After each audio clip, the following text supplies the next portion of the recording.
दोस्तों, आपका दोस्त एडवोकेट सरोज सिंह। दोस्तों, डूबता बचपन स्कूल बैग की बोझ से, यही आज का सेंसिटिव और लीगल टॉपिक है। इस टॉपिक को लेके क्योंकि मैं ये बहुत सारे पिटिशन ऑलरेडी हाई कोर्ट में पेंडिंग है और मैं भी ये चाह रहा हूँ कि दिल्ली हाई कोर्ट में रिट पिटिशन 2025 में भी फाइल हुआ है।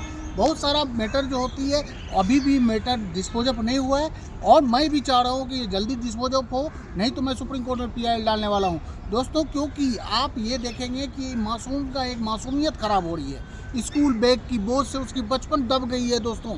क्योंकि मैं कोई ऐसा दिन नहीं होता है दोस्तों जब सुबह मैं उठता हूँ और पूरे आँख में आंसू नहीं आते हैं, जब स्कूल जाते हुए बड़े बड़े बच्चे को देख रहा हूँ कि बड़ी बड़ी बैग लेके वो अपने कंधे पे लेके जाते रहते हैं। दोस्तों, आपको पता होगा कि NCERT से लेके CBSE की गाइडलाइन भी ये थी कि कम से कम जितना वजन हो, बच्चे का जितना वजन हो उसके 10% ही उसकी बोझ होनी चाहिए थी बैग की। और इसका सपोर्ट आपका बच्चे का वजन 30 kg है, 30 kg है तो 3 kg से ज़्यादा नहीं होना चाहिए दोस्तों। लेकिन ये स्कूल वाले सिर्फ पैसा कमाने के लिए एक्सपेंसिव बुक पैसा देने के लिए मोटी मोटी बुक दे देते हैं, डायरी दे देते हैं, जिसका एक तो रेट इतना वो एक्सपेंसिव रखते हैं, पूरी तरह माफिया के साथ सरकाना साथ बुक वाले के साथ मिलके और इस तरह से एक्टिविटी चलाते हैं दोस्तों। इसका स्कूल बैग का बोझ से बच्चे की ज़िंदगी बर्बाद हो रही है दोस्तों। ये बहुत और एक ये पब्लिक एज होल का इशू है दोस्तों।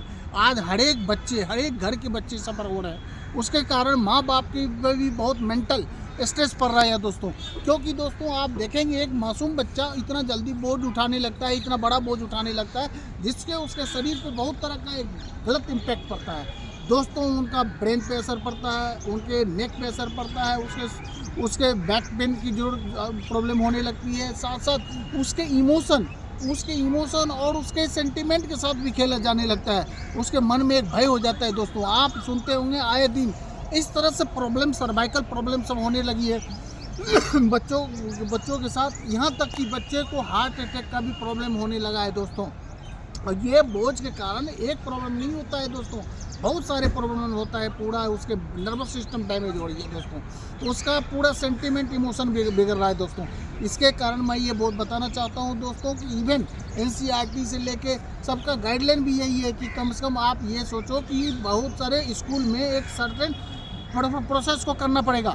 जैसे स्कूल में हर एक स्कूल में ये दिया हुआ था डायरेक्शन कि भैया लॉकर की सुविधा होगी, जहाँ पे लॉकर में बच्चे अपने बुक रखेंगे। डिजिटलाइजेशन एजुकेशन पर जोर दिया जाएगा, डिजिटल मीडिया के थ्रू काम किया जाएगा और स्कूल में कम से कम टेक्स्ट बुक का 2 सेट रहेंगे, एक स्कूल के लिए रहेंगे और ये रहेंगे।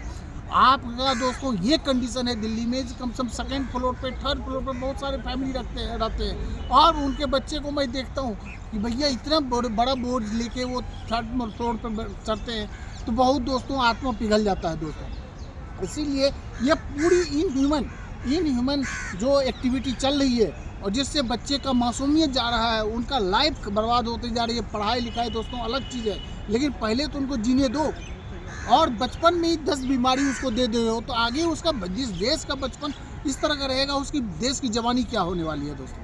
वो तो बच्चा में बूढ़ा हो गया, वो 10 बीमारी का शिकार हो गया दोस्तों। इस तरह से स्कूल को मैं ये देना चाहता हूँ कि पूरी तरह स्कूल इस चीज़ को स्ट्रिक्टली लें, नहीं तो ये मुद्दा बहुत ही सेंसिटिव है।